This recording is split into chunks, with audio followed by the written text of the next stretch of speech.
Díobh go núis agus fáilte, hello and welcome. It's Misha Amy the Crafty Kylock, and I don't usually wear hats like this. So if you're new to my channel, I am Amy. I am a student of history and an Irish pagan witch who does content about Irish history, folklore, food and magic. Typically I talk about different aspects of folklore, so with St. Patrick's Day just 2 days away, I thought I would do a little video on actual leprechaun lore.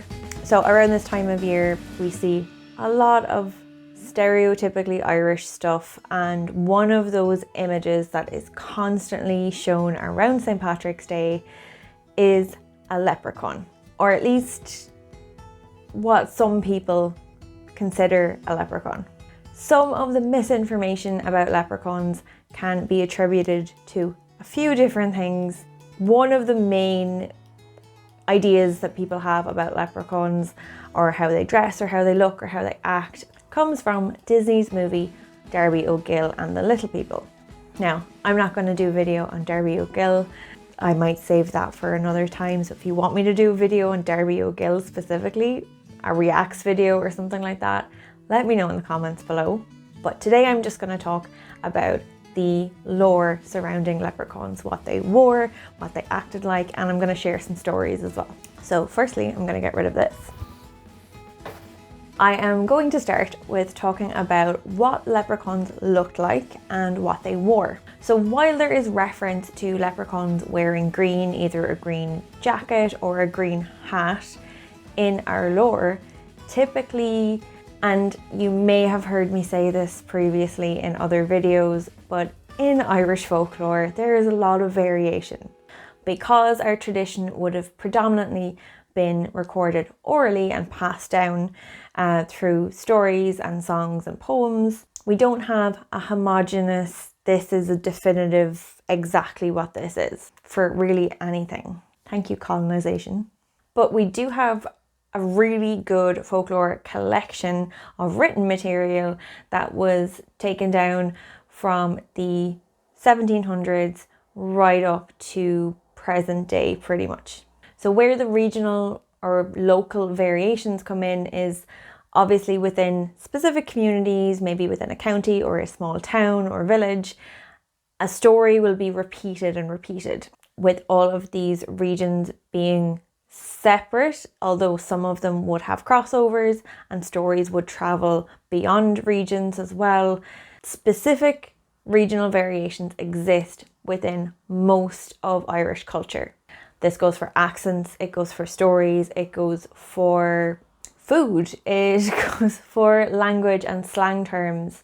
So it only makes sense that it also exists with leprechauns and other creatures like the puka or any of the other various types of she beings. But my point is that there are variations on what leprechauns would wear, and overwhelmingly what I found in my own research is that they don't typically wear green. So for example, in Tankardstown in County Cork, it's noted that a leprechaun is a little man that wears a green cap and a red coat, while other accounts will talk about them wearing a red coat with no hat or no mention of a hat. And also they're noted as wearing red hats, sometimes specifically three-cornered red hats, and sometimes there was reference as well to them wearing older style knee breeches, which would be kind of like shorts that you then wore tights under. Or at least that's what my interpretation of knee breeches is from a cursory Google search. There's also lots of references to them carrying a purse, not a pot of gold, but an actual purse, like a small crossbody bag almost. And that's where they keep their gold. Or they would keep their gold hidden, but I'll talk more about the gold later. Other ways leprechauns are described is primarily with their stature. So they are referred to as little people, and also specifically referred to as being 1 foot in height, 18 inches in height, which is a little over a foot or a foot and a half. They're also referenced as being the size of a fist or the size of a man's fist, or also 3 fists tall, which would be around about a foot, I would say.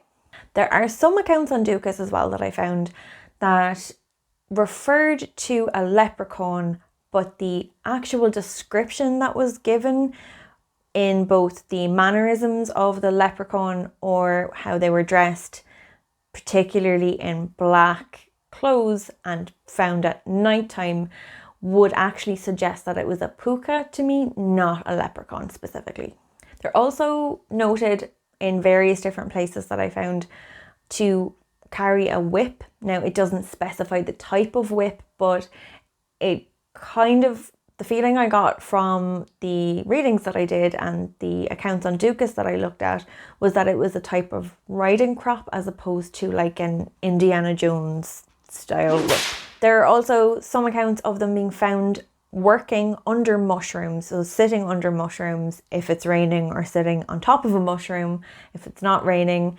There's also some references to them being on shorelines or in small little rock caves. But wherever they're found, they're usually found mending a shoe or shoes. And in these stories, it specifically says as well that they were known for being the being that mended or made shoes for fairies. So that brings me on to my next point. Where do leprechauns live and where can you find them?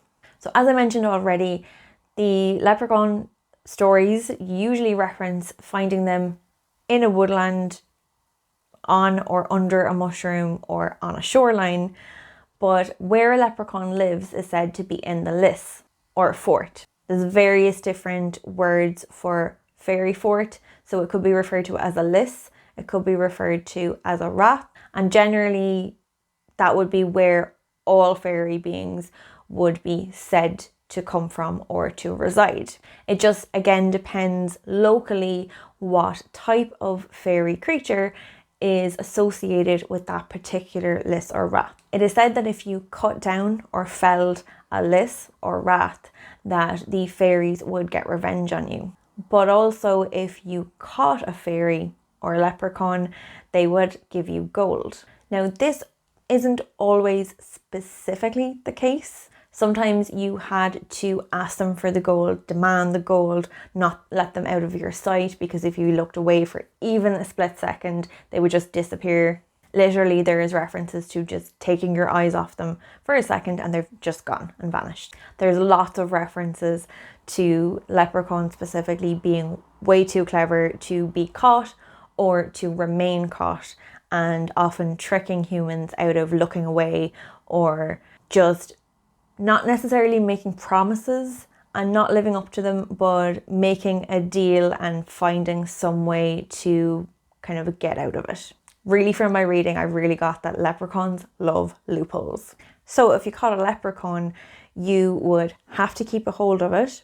You also would have had to keep at least one eye on it, and you then had to make sure that what it was telling you was correct, or at least that you were being really, really pedantic about what it was saying. So for example, there's a story where someone catches a leprechaun and they demand to know where the gold is. So the leprechaun brings them to where the gold is and they put a marker on it. Sometimes it's like a red ribbon or something, and they go away and they come back and they specifically say to the leprechaun, you cannot move the gold, or you cannot move the money. And then they'll go away to get a shovel and they'll come back and there'll be ribbons on all of the trees or something like that. That is a very common theme in a lot of leprechaun stories. So growing up in Ireland, I would have heard a couple of leprechaun stories growing up, but really not that many. But one place you can, if you're in Ireland, learn about leprechauns is the National Leprechaun Museum.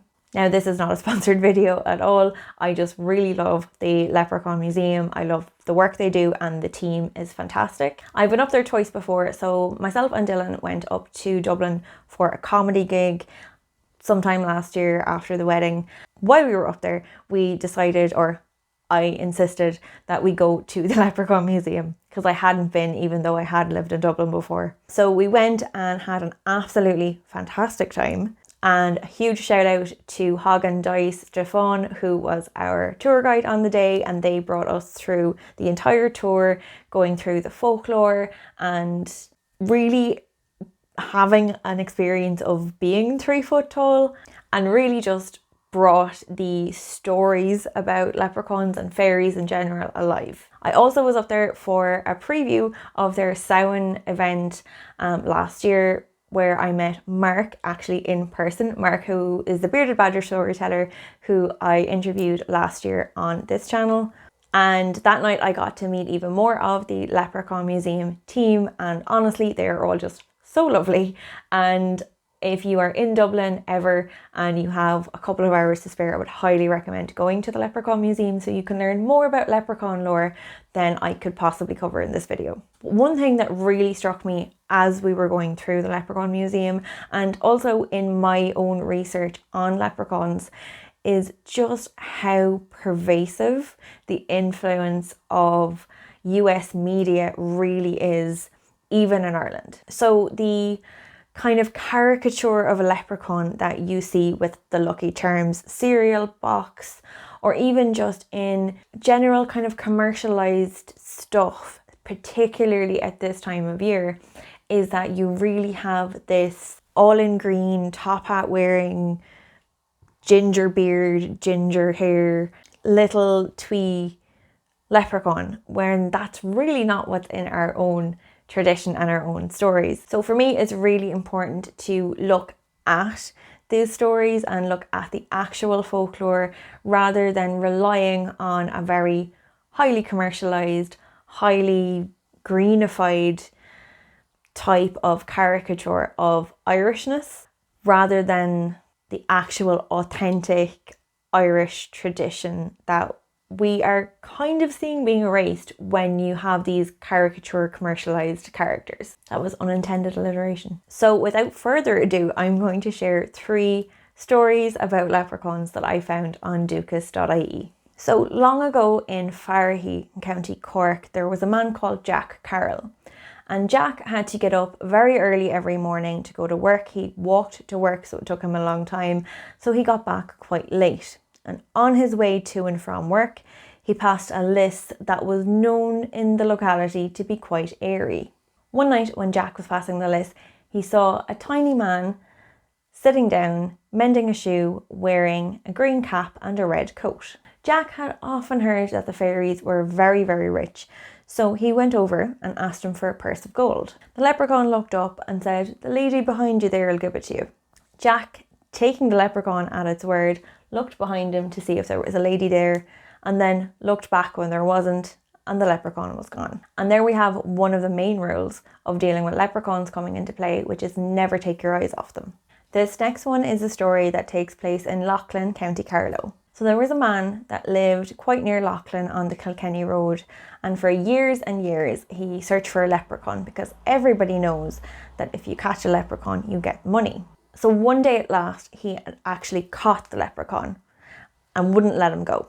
So he held the leprechaun and he looked at him really hard, because he knew if he looked away or he let go, the leprechaun was gone. So there he was, grabbing the leprechaun, going, "Where's the gold? Show me where the gold is." The leprechaun goes, "I'll tell you where the gold is." And the man goes, "Go on, so tell me." The man was getting very excited at this point. The leprechaun said, "Look over there. Where the bull is standing staring at you over there, that's where the gold is."